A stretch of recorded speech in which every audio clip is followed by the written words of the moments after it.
국민의 실생활에 도움이 되는 알짜 정책만을 소개합니다. KTV 생활엔 정책. 안녕하세요. 아나운서 정민양입니다. 우리 일상생활에 큰 영향을 미치는 것 중 하나가 바로 정부 정책일 텐데요. 올해 하반기부터 국민의 편의와 더 나은 삶의 질을 위해서 달라지는 정부 정책은 무엇이 있는지 세심하게 살펴보도록 하겠습니다. KTV 생활엔 정책 꿀팁 요정이죠. 정들레 리포터 반갑습니다. 네. 어느 것이 꽃이 여기 있다. 안녕하세요. 생활엔 정책의 꿀팁 요정 정들레입니다. 여러분 어떤 것이 꽃인지 잘 모르셨죠? 여기 정들레 맞아요. 네. 저는 한 번 알아볼 수 있었는데요. 아주 그래요? 스튜디오가 화사해져가지고. 감사합니다. 네, 오늘도 꿀팁 마구마구 부탁드리도록 하겠습니다. 자, 이어서 하반기부터 달라지는 다양한 정부 정책을 상세하게 소개해 주실 전문가 두 분 함께 모셨습니다. 안녕하세요. 네, 안녕하세요. 한국행정연구원에서 규제정책을 연구하고 있는 이민호라고 합니다. 실생활에 도움이 되는 정책 잘 전달드리도록 하겠습니다. 네, 안녕하세요. 저는 국민대학교 사회학과 교수 이연진입니다. 어려운 정책들 최대한 쉽게 풀어서 전달 드리도록 노력하겠습니다. 네, 반갑습니다. 또 두 분 다 스튜디오에 이렇게 모시게 되었는데요. 오늘도 알찬 소식 부탁드리도록 하겠습니다. 자, 정부에서 펼치는 지원과 정책들이 시대 상황이나 또는 이 사회에 맞게 달라지기도 하잖아요. 자, 두 분이 보실 때 민생과 관련해서 잘 생겼다고 생각하시는 지원이나 정책이 있다면 소개 부탁드릴게요. 사실 잘 생겼다보다는 잘 했으면 좋겠다는 정책이 있어서 그걸 좀 말씀드리고 싶은데요. 뭐 다들 아시다시피 최근에 물가도 높고 금리도 높아지고 다들 어려움을 느끼시지 않습니까? 문제는 그런 물가 상승이라든지 어려움에 대해서 특별하게 더 체감을 많이 느끼시는 서민층이라든지 소상공인에 대한 지원이 같이 가야 되지 않을까. 그래서 지금도 사실은 소상공인이라든지 서민층에 대한 비용 지원 정책들이 이루어지고는 있지만 그런 것들이 더 효과적으로 이루어질 수 있도록 좋은 정책이 잘 생겼으면 좋겠네요. 네. 네. 아무래도 저는 저출산과 고령화에 대한 제도 변화 그리고 정책들에 대해 관심이 많은데요. 일단 출산과 양육에 따라서 각 가정들이 부담해야 되는 기회비용이 늘고 있죠. 그래서 이 기회비용을 좀 줄여주고자 노동시장에서 탄력성을 제고하는 문제랄지 또 공공보육이 확대되어야 하는 문제에 대해서 사회적 관심도가 매우 높은 상황입니다. 사실 이 부분은 정부가 고려하여서 많은 제도적인 확장을 시행하고 있는데요. 예를 들면 하반기부터 확장되는 임신기 또 육아기 동안 근로시간을 단축받는 걸 조금 더 보호해주는 장치랄지 또 초등 돌봄 교실의 확대 또 남성 근로자들의 여러 가지 휴가들을 보장해주는 문제들이 지금 실시가 되고 있고 더 확장될 예정인데요. 제가 한 가지 바람은 이렇게 확장되어지고 있는 제도들이 조금 더 창의적인 방법으로 우리 국민들에게 닿기를 홍보되기를 좀 그랬으면 좋겠다라고 생각하고 있습니다. 네. 저는 6월이라 그런지 보험 문화를 좀 이렇게 확산하기 위해 다양한 지원들을 하고 있다는 것이 이게 마음이 따뜻해지는 것 같아요. 네, 저도 그렇습니다. 사실 이 호국 보훈의 달을 맞이해서 국가 유공자와 또 보훈 가족들에게 여러 가지 혜택들이 주어진다고 해서 제가 좀 소개를 드려볼까 해요. 예를 들면 국내 항공료, 열차 운임, 문화시설 할인 및 무료 택배 서비스 등 다양한 혜택이 있다고 하는데요. 제가 좀 알아봤더니 항공료는 보훈 대상별로 30에서 약 50%까지도 할인이 가능하다고 합니다. 그래서 국내 여행사 아니면은 이 항공사의 홈페이지에서 좀 확인해 보시면 좋을 것 같고요.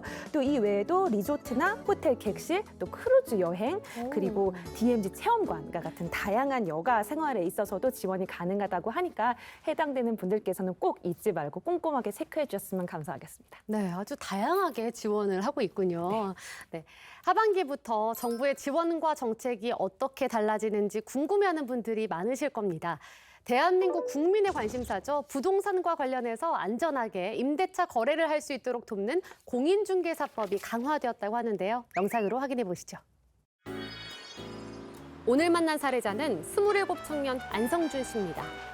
성준 씨는 영화 단역과 아르바이트를 병행하며 배우의 꿈을 향해 달려가고 있는데요. 독립을 위해 꼼꼼히 준비해서 서울에 올라온 지 1년 차라고 커피 합니다. 한 잔 마시러 갈래요? 그런 성준 씨가 최근 큰 결심을 했다고 하는데요.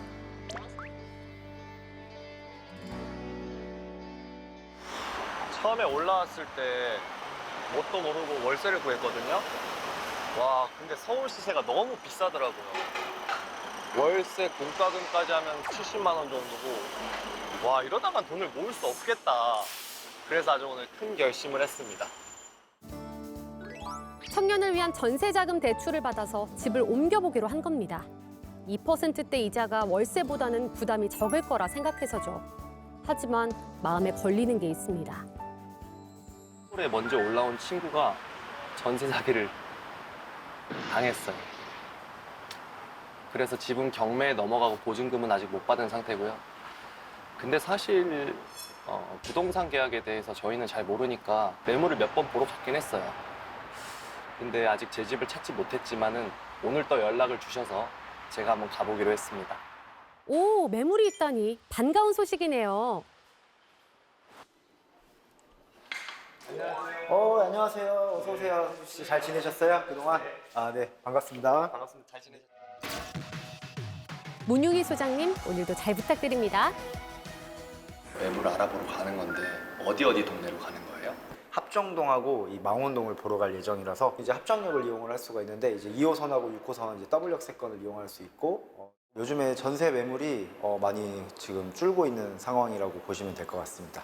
실제로 시장에서는 이제 공급적으로는 전세 사기를 당할까봐 기존 주택에서 계속적으로 이제 거주하려고 하는 수요도 있을 거고 또 신규 공급을 하는 이제 소형 건축업자분들도 이 건물을 짓는 게 많이 부족해졌기 때문에 전세 물량이 지금 계속적으로 감소하고 있다고 생각하시면 될 것 같습니다. 뭐 단독 다가구 같은 경우에는 뭐 1억에서 1억 초반까지도 나오고요. 과연 마음에 쏙 드는 집을 찾을 수 있을까요? 첫 번째 보러 간 집은 조용한 주택가의 깔끔한 주택입니다.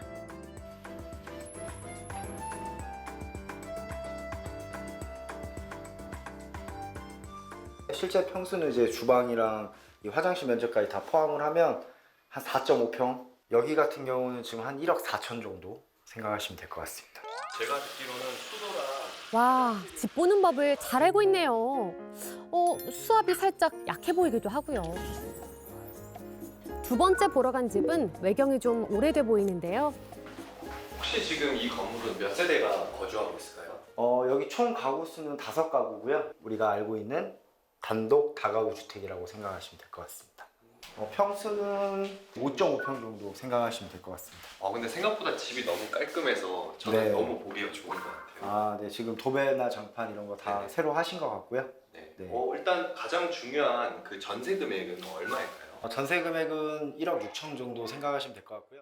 다가구 단독 건물 같은 경우에는 토지 건물주가 한 명이고 각 호수마다 등기가 개별적으로 있지 않기 때문에 각 호수마다 선순위 임차 보증 금액이 얼마가 있는지를 정확히 확인하셨을 경우에 내 순위가 몇 번째이다. 그리고 지금 이 건물에 대한 가치가 있을 건데 보증 금액이 초과할 수가 있잖아요. 그랬을 경우에 경매로 진행하게 되면 내 보증금을 온전히 다 돌려받을 수 없는 상황이 벌어질 수 있어서 무조건 이거는 원래 확인을 해야 되는 상황이었습니다. 혹시나 모를 위험에 대비해서 각 세대별 우선순위를 알아보는 것도 전세 사기 피해에 대비하는 방법이 되겠네요. 제가 거주하고 있는 곳은 고정 비용으로 7만 원을 내라고 하셔서 저는 이때까지 잘 모르고 그냥 정액적으로 냈었거든요. 관리비가 어떻게 형성돼 있어요? 수도세만 이제 n분의 1로 가구 수별로 n분의 1로 나눠서 낸다고 생각하시면 되고 우리가 아파트 관리비 보시게 되면 뭐 사용 내역이 상세하게 나와 있잖아요. 앞으로 7월 10일부터는 우리가 이제 관리비 부과 내역도 상세하게 실월자 얼마를 사용했고 얼마가 나갔고 그런 것처럼 부과 내역을 이제 체크를 하게 되어 있어요. 그렇게 법이 바뀌기 때문에 이 관리비 부과 내역에 대해서 임차인에게 성실하게 정확하게 설명할 의무가 강화되어 시행이 된다라고 아시면 될 것 같습니다. 이게 가스레인지도 설치가 옵션 사항도 빠짐없이 체크하고요. 집안 시설에 문제가 없는지도 꼼꼼히 확인합니다. 너무 완벽합니다. 성준 씨, 네. 오늘 뭐 집은 마음에 들으셨나요? 아우 너무 베스트입니다. 마음에 듭니다. 혹시 그럼- 오늘 바로 계약도 가능한가요? 그럼요. 오늘 바로 계약할 수가 있고요. 제가 좀 더 정확하고 확인 설명할 게 있으니까 이따 사무실 가서 확인할 것들 알려드리도록 하겠습니다. 그리고 성준 씨 참 또 확인하셔야 게 진짜 중요한 게 또 남았는데 제가 공인중개사인지 중개보조원인지 아시나요? 아니요, 저는 그거 얘기는 잘 모르겠습니다. 중개보조원인지 공인중개사인지 정확하게 이제 확인을 하시고 계약을 하셔야 되고요. 제가 중개보조원인지 공인중개사인지도 정확하게 우리 방구하러 오신 손님에게 알려드릴 의무가 있습니다. 이 계약서 작성이라든지 확인 설명서를 설명하는 의무는 공인중개사에게 있기 때문에 그 부분도 잘 잡고 넘어가시면 좋을 것 같습니다. 계약자도 이런 점을 알아두는 게 참 중요하겠어요. 네, 두 번째 본집이 가장 마음에 들었고요. 역세권이 제일 좋았고요. 이제 서류 작성이 남았는데요. 아니, 부동산 전세 계약에 무슨 서류가 이렇게 많이 필요한 거죠? 등기부 등본을 설명을 해드려야 돼요. 이 열람일자가 오늘 날짜인지 확인하시면 좋고요. 근데 여기에 이제 근린생활시설이라고 적혀있는 주택을 계약하시게 확정일자 부여 현황을 인터넷 등기소를 통해서 확인할 수 있고 세금에 관해서도 이제 국세지방세 완납증명서를 보여드리게 되어 있는데요. 이제 세금 체납 같은 경우에 있으면 그 서류 자체가 출력이 안 됩니다.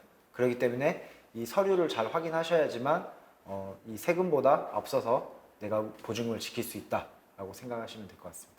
7월 10일부터 이제 이 공인중개사법 설명 의무가 강화가 되는데요. 그 중에서 전입세대 열람원이라든지 확정일자 부여 현황 그리고 중개보조원인지 공인중개사인지 이런 부분도 강화가 되기 때문에 앞으로 전세 사기 부분은 100%는 아니지만 많은 부분이 방지가 될 것으로 보여집니다. 일단 집을 구하는 게 정말 걱정도 많고 고민도 많았는데요. 근데 오늘 이렇게 하나하나 세심하게 다 봐주신 노력 덕분에 제가 오늘 또 좋은 금액에 또 거래를 할 수 있지 않았나. 또 믿음이 가는 부분이 있기 때문에 또 그런 부분이 좋았던 것 같습니다. 네, 박사님, 공인중개사법 개정안이 마련된 이유가 있을까요? 네, 앵커님도 최근에 들어보셨을 것 같습니다. 세모녀 전세 사기 피해 사건이라든지 네. 네, 상당히 사회적으로 이슈가 많이 되고 있죠. 전세 사기 피해 사건에 대해서. 그래서 사실 작년 7월에 전세 사기 피해자 지원 특별법이 마련이 됐습니다. 그래서 이제 피해를 받으신 분들을 저희가 이렇게 신청을 받고 있는데 현재 한 1년 정도 됐는데 지금 피해자 인증 규모가 17,000명을 넘어서고 있다고 하거든요. 근데 이 특별 지원법이 계속 가는 게 아니고 사실 내년까지 한시적으로 2년간만 지원이 되고 있습니다. 근데 내년 7월까지 36,000명까지 달할 정도로 이 피해자가 굉장히 어마어마하게 많다라는 점이 이제 문제가 되고 있는 거죠. 근데 사실 이제 저희가 거래를 할 때 다 아시겠지만 공인중개사분을 믿지 않겠습니까? 그래서 그 공인중개사분이 중간에서 제대로 된 소개를 해주실 수 있도록 이분들이 선순위 권리 관계라든지 임차인 보호제도에 대한 설명들을 충분히 할 수 있도록 거기에 대해서 의무를 조금 강화하는 부분들이 개정이 되었습니다. 그리고 이런 중개사분들이 중개 대상물에 대해서 이게 내가 충분히 확인하고 설명했다는 것들을 자료를 교부하시는 부분까지. 그래서 사실은 중개사분들은 조금 어려움이 더 있을 수 있겠지만은 그만큼 심각한 문제이기 때문에 중개사분들의 책임을 더 강화하는 방식으로 법령이 개정됐습니다. 근데 저는 믿어요. 그 2025년 7월 이후에도 특별법 아니고 특별법이 생겨가지고 네. 더 많은 분들이 이렇게 지원을 받을 수 있어요. 물론 사기를 치시는 분들이 잘못됐지만 맞아요. 특별법을 제가 기대해 보도록 하겠습니다. 네, 저도 같은 마음입니다. 자, 6월부터 또 달라진 정책들이 있습니다. 다가올 여름을 맞이해서 이 안전과 관련한 내용 먼저 소개 부탁드릴게요. 네, 여름철 발생할 수 있는 다양한 재난 혹은 사건, 사고들이 있죠. 거기에 대한 일종의 예방책으로 국민 여러분들께서 직접 참여하실 수 있는 정책이 있다고 해서 제가 좀 소개해 드리려고 하는데요. 네. 행정안전부에서는 6월 1일부터 8월 31일까지 여름철 재난 안전 위험 요소 집중 신고 기간을 정해서 안전 신문고를 통해 운영한다고 합니다. 안전 신문고에 대해서 들어보셨나요? 들어는 봤는데 좀 긴가민가 해요. 설명 좀 해주시죠. 네, 이 안전신문고라는 것은요, 국민 여러분들께서 누구나 주변에 재난에 관련된 위험 요소를 발견하시면 직접 휴대폰으로 영상이나 사진을 찍어서 신고하실 수 있는 시스템입니다. 이 안전신문고를 그럼 어디서 이용하실 수 있느냐? 제가 찾아봤더니 네. 누리집 웹사이트를 통해서 직접 하실 수도 있고요. 또 휴대폰에서 안전신문고라고 치신 다음에 설치하시고 이용하시면 되겠습니다. 보시면 호우, 태풍, 산사태, 폭염 또는 물놀이 관련된 주로 여름철에 발생할 수 있는 위험 요소들, 재난과 관련된 위험 요소들을 신고하실 수가 있고요. 그리고 보니까 그냥 일반 민원과 달리 이 집중 신고 같은 경우는 그 담당자가 기관장에게 직접 보고할 수 있도록 지자체가 협력하고 있다고 해서 보다 좀 신속한 처리가 가능할 것 같습니다. 그래서 국민 여러분들이 이 제도에 대해서 잘 숙지하시고 좀 도움을 주시면 좋을 것 같아요. 점점 이 약간 일상 속으로 들어오고 있는 것 같아요. 이렇게 관심사 안으로. 근데 그 안에서 또 생활의 편리함과 도움을 더하기 위해 달라지는 내용도 있다면서요? 요새 인구 감소가 많이 문제잖아요. 그래서 저출산. 예, 네. 그렇죠. 그래서 또 이제 지방의 인구가 줄고 있다라는 위기의식들이 굉장히 많이 있는데 이렇게 인구 감소를 겪고 있는 지역의 문제도 좀 도움을 줄 수 있는 정책들이 있어서 좀 소개를 드리려고 하는데요. 네. 지금 현재 우리나라에서 인구 감소를 겪고 있는 지역의 특징이 보통 1차 산업 위주의 지역이에요. 그러니까 농업이나 어업이나 임업에 종사하시는 분들이 그 산업에 집중하고 계시기 때문에 젊은 노동 인구들이 유출이 되고 있는 상황입니다. 그러다 보니까 남아 계신 분들의 연령 구조는 점차 고령화가 진행이 되겠죠. 그래서 이런 걸 조금 해결해 보고자 인구 감소 지역 지원 특별법 시행령이라는 것이 실시가 되어서요. 이런 지역에 문화나 관광이나 체육 시설이나 레저 산업 같은 것들을 이전시키는 거예요. 그래서 이런 이전에서 발생하고 또 새로운 종사자들을 고용할 때 드는 비용을 정부가 지원하게끔 하는 제도입니다. 그러다 보니까 아무래도 지역에서의 편의도 도모가 되고 또 지역 경제도 활성화될 뿐만 아니라 거주민이 이제 중요하다기보다 이제 거기서 고용이 되어서 일정 기간을 체류하는 소위 생활 인구라는 측면에서 이제 확장이 일어나게 되잖아요. 네. 그렇기 때문에 양수겸장처럼 여러 가지 도움이 되는 정책이라고 말씀드릴 수가 있겠죠. 네. 저는 네, 교통 부분에 들어볼게요. 대해서 조금 말씀드리고 싶은데요. 교통이요. 이번에 이제 6월부터 이제 고속도로 그 버스 전용 차로에 대한 개선도 이루어집니다. 사실은 주말에 다들 자가용을 가지고 움직이시잖아요. 그러니까 주말에 버스 전용 차로를 만들어 놓으니까는 오히려 주말에 자가용을 가지고 이동하시는 국민들이 더 불편함을 느끼시는 거죠. 그래서 6월 1일부터 영동 고속도로에 대해서 과거엔 주말에만 적용되던 버스 전용 차로가 폐지되는 걸로 저희가 양재 나들목부터 오산 나들목까지 이루어지던 이제 버스 전용차로 구간이 지금은 이제 안성 나들목까지 확장이 됐습니다. 또 이와 함께 이제 주택서 연계해서 여러 가지 BRT라든지 광역 교통망 확충이 이루어질 예정이고요. 아무래도 좀 출퇴근 시간에 덜 힘드시게 되지 않을까 기대됩니다. 네, 더 빨리 더 강하게 강화가 되었으면 맞습니다. 좋겠다는 생각이 듭니다. 네, 또 경제 부분과 관련해서 달라진 내용도 있다고 하는데 어떤 부분이 달라질까요?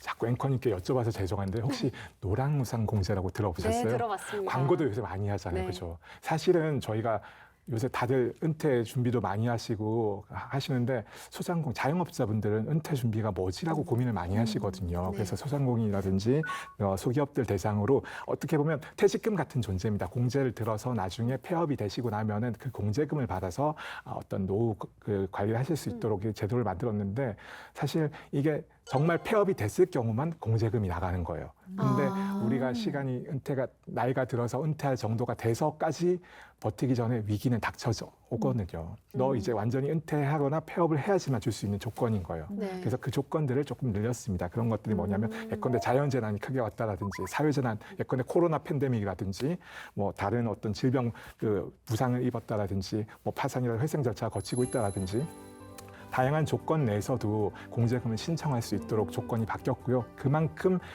어떤 위기 상황이 닥쳤을 때 내가 폐업할 예정은 아니지만 이 위기 상황에서 공제금을 지원받아서 다시 위기를 극복하고 다시 그 기업을 경영할 수 있는 기회가 되지 않을까 싶습니다. 그런 점이 그러네요. 굉장히 좋은 것 같아요. 그러니까 네. 폐업하기 전에 먼저 공제금을 신청받아서 위기 상황을 좀 더 지혜롭게 넘길 수 있도록 맞습니다. 강화가 되었군요. 네, 이어서 한번 들어보겠습니다. 네, 저는 조금 다른 이야기를 좀 해드리고 싶은데요. 국채는 보통 개인이 잘 사지 않는다라고 알고 계시잖아요. 그런데 올해 6월부터 개인 투자용 국채가 발행된다고 합니다. 말 그대로 개인 투자용 국채는 매입자를 개인에게 국한시킨 저축성 국채인데요. 제가 좀 들어가서 알아봤더니 네. 연간 1인당 10만 원에서 1억 원까지 구매를 할 수가 있고요. 그리고 만기까지, 여기서 만기는 10년 만기 혹은 20년 만기로 정해져 있는데 이 만기까지 보유하면 표면금리와 가상금리에 연복리를 적용한 이자를 일괄 지급한다고 하고요. 또 이 이자소득 분리과세도 일정 구간까지는 적용받을 수 있다고 합니다. 자세한 내용은 미래에셋 홈페이지나 영업점에 가서 알아보시면 될 것 같은데요. 제가 어느 정도 내용을 들여다본 결과로는 본인이 조금 보수적인 투자자다. 나는 그냥 일반 은행에 일정 부분의 돈을 넣어놓고 오랫동안 찾지 않는 게 마음이 편하다라고 하시는 분들에겐 꽤나 괜찮은 상품인 것 같아요. 그래서 자신의 투자 성향을 조금 알아보신 다음에 관심이 있으면 가서 좀 자세한 내용들을 직접 살펴보시면 좋을 것 같습니다. 단기가 아니라 장기로 가실 그렇죠. 분들에게 굉장히 도움이 될 수 있을 네, 만한. 맞습니다. 네, 잘 들어봤습니다. 홀로 계신 어르신일수록 자주 바깥 활동을 하고 밥 한 끼라도 누군가와 어울려서 함께 먹는 게 노년기 우울증을 예방하는 데 큰 도움이 된다고 하죠. 정들레 리포터가 어르신들에게 아주 반가운 소식을 들고 왔다면서요? 네, 맞습니다. 혼자 먹는 밥은 배를 채우지만 함께 먹는 밥은 마음까지 채운다고 합니다. 우리 동네 경로당이 함께 정을 나누는 따뜻한 밥집으로 변신했다고 하는데요. 저와 함께 그 따뜻한 현장 속으로 가보시죠. 아니, 이 더운 날 뭐 하냐고요? 덥죠. 그래도 제 말씀 좀 들어보시겠어요? 달려, 달려, 달려! 요호! 어머! 여러분 안녕하세요. 아니 제가 이렇게 열심히 운동을 하는 이유가 이렇게 열심히 운동을 해서 건강을 증진시켜야 제가 여러분들께 계속 이렇게 꿀팁을 전달해 드릴 수 있는 요정이 될 수 있다는 거 아니에요. 근데 제가 너무 열심히 운동했더니 배가 너무 고픈 거예요. 근데 이 마포구에 진짜 맛있는 줄 서서 먹는 맛집이 있다고 해서 제가 한번 가보도록 하겠습니다. 여러분 궁금하시죠? 분명 여기쯤 맛집이 있다 그랬거든요.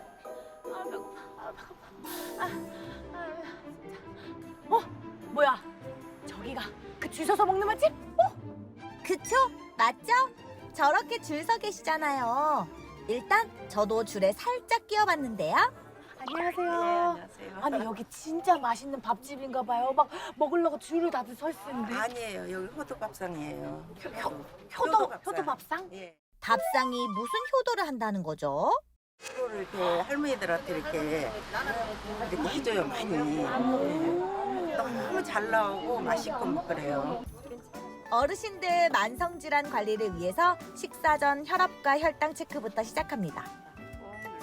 아직 문 열기 전이라 밥상 차릴 준비에 바빴는데요. 제가 뭘 좀 도와드려야 될 것 같은데 어떤 거부터 하면 될까요? 우선 앞치마부터 입으세요. 앞치마요? 아, 네.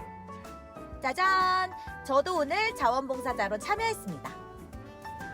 일단 밥상부터 깨끗이 닦아야겠죠? 반질반질한 게 기분도 업! 지금 자원봉사 하시는데요? 효도밥상이 재밌어요. 어르신들 식사 챙겨드리고 하니까 좋아요. 보람 언제 가장 보람을 느끼세요? 맛있다고 하시고 어르신들이 맛있게 드시는 거 보면은 보람을 느껴요. 이곳은 말대로 어르신들이 식사하는 곳이고요. 음식을 만드는 곳은 따로 있다는데요. 여기 반찬 공장이 마포구 효도밥상 음식을 만드는 곳이랍니다. 매일 새벽부터 당일 어르신들이 드실 1000인분의 음식을 만드느라 정말 눈코 뜰 새 없이 바쁘다는데요. 음식은 잘 포장해서 마포구 곳곳 효도밥상으로 배달됩니다.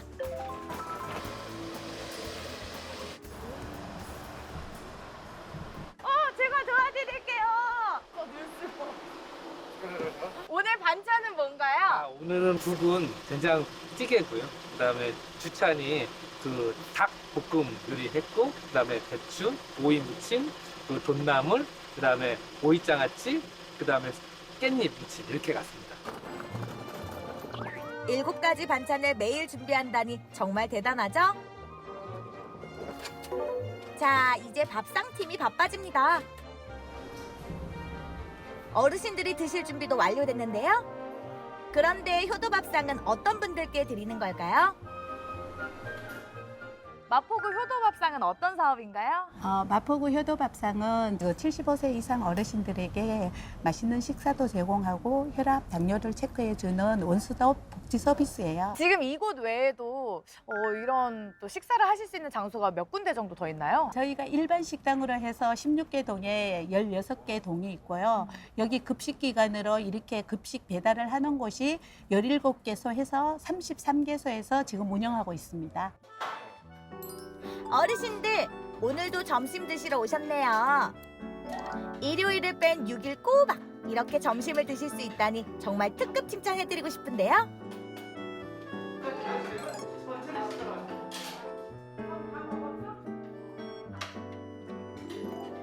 특히나 어르신들 한 분 한 분이 어찌나 맛있게 드시는지 보는 제가 다 뿌듯했습니다. 연세가 어떻게 되세요? 92이에요. 여기 와서 맛있는 식사도 하고 또 여러 사람들하고 대화도 하고 그러면 이제 그러고 나면 이제 그런 거 저런 것이 치매 예방도 되고 나 여기 와서 시간도 즐겁게 보내고 좋잖아요. 나 혼자 먹을 때는 이렇게 말아갖고 맛있으면 하수도 드셔보자. 근데 여기는 뭐 맛이 골고루 주니까 좋고.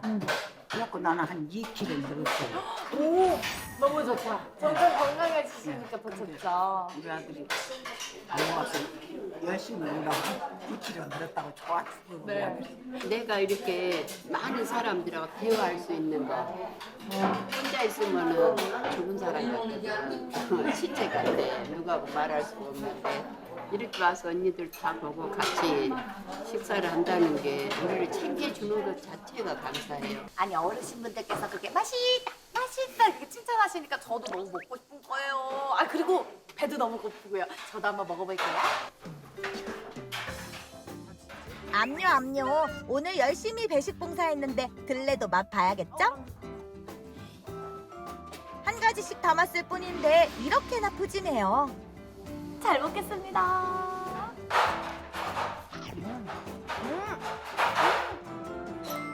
색색으로 영양 균형도 제대로고요. 맛은 어떠냐고요? 이게 간이 어르신들을 생각해서 아무래도 너무 짜게 하면 안 되니까 좀 약간 심심하게 이렇게 하신 것 같아요. 근데 제 입맛에 진짜 완전 딱이거든요. 아, 이거 건강한 밥상이에요, 진짜. 잘 먹었습니다. 제가 이렇게 밥도 맛있게 건강하게 먹었는데 제가 그냥 갈 수 없잖아요. 제가 어르신분들께 작은 선물을 준비했습니다. 여러분 안녕하세요. 여러분, 카즈 정글래요. 좋다.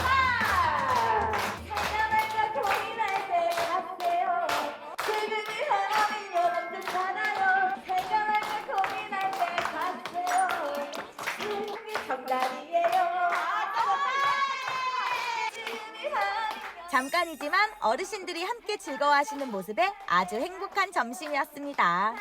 정답이에요. 제가 마포구 효도밥상에 와보니까요. 이 작은 식판에 요먹조먹 담긴 건 한 끼 식사가 아니라 우리 어르신들 따뜻한 밤 건강하게 오래오래 드시라는 정성과 사랑이었어요. 이렇게 따뜻하고 건강한 밥 드시고 오래오래 사세요. 네, 어르신분들이 맛있게 식사하시는 모습을 보니까 마음까지도 훈훈해지는 느낌이었습니다. 어떠셨나요? 저는 보는 내내 마음도 정말 따뜻해졌지만 이렇게 말씀드리면 너무 죄송하지만 이 어르신들의 영양까지 생각해서 이 골고루 나오는 그 밥이 저도 참 탐이 났습니다. 네, 뭐 영양까지 잘 생각을 해서 만들어졌다면 더없이 참 좋겠네요.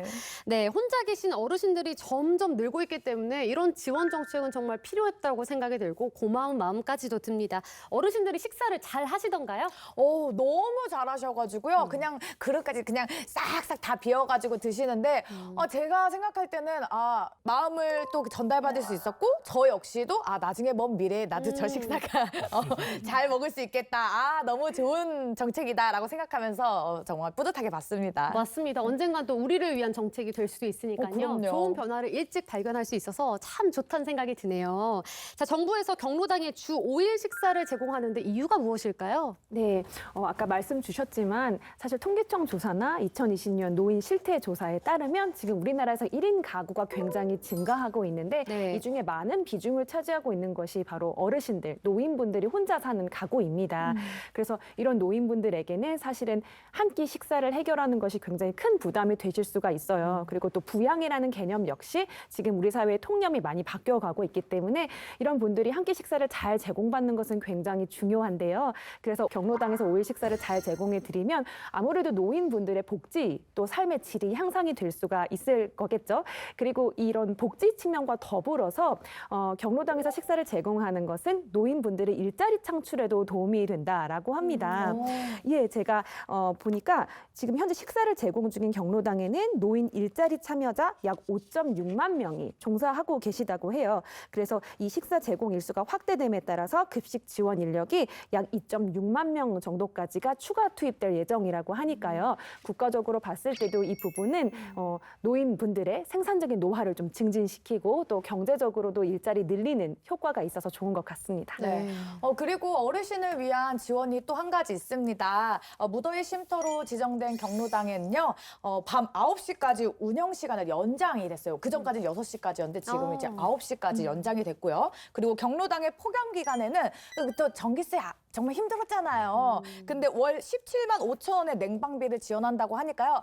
어르신들 전기값 아끼신다고 집에만 그 선풍기 틀어놓고 힘들게 있지 마시고요. 경로당으로 오세요. 여기서 시원하게 전기세 걱정 없이 시원하게 우리 여름 나면 됩니다. 네, 6시부터 9시까지 충분하게 지원을 또 해주네요. 네. 아무래도 여름이 되면요, 폭염이랑 집중호우에 큰 피해를 보는 분들이 바로 이 복지 위기에 놓인 분들인데요. 이분들을 위한 지원도 추진한다고요. 네, 뭐 앞서 교수님이나 리포터 선생님께서 말씀 주셨듯이 이게 사실 여름철이 되면 체력이 제일 중요하지 않습니까? 그래서 밥을 많이 그러니까 제대로 제공하고 시원하게 이제 환경을 만드는 것도 중요하지만 위기 상황이 닥쳤을 때는 나 빨리 구해달라는 신호를 보내시는 게 더 중요한 것 같아요. 그래서 이런 취약계층이 위험하실 경우에는 신고하실 수 있도록 복지위기 알림 앱이라고 해서요. 이게 6월 말부터 서비스가 진행될 예정이고 앱을 통해서 손쉽게 신고를 하시면 그 신고 이후에 신속하게 지자체라든지 정부 부처에서 어떤 구조라고 할 수도 있을 거예요. 지원이라고 할 수도 있겠죠. 이런 것들을 신속하게 대응할 수 있도록 시스템을 만들어 놓고 있습니다. 네. 아무래도 곧바로 도움을 받으시면 더 좋을 만한 분들이 조금 더 발빠르게 안전을 되찾을 수 있는 고마운 정책인 것 같습니다. 자, 여러분은 지금 KTV 생활엔 정책을 시청하고 계십니다. 이어서 한방정리 함께 보시죠.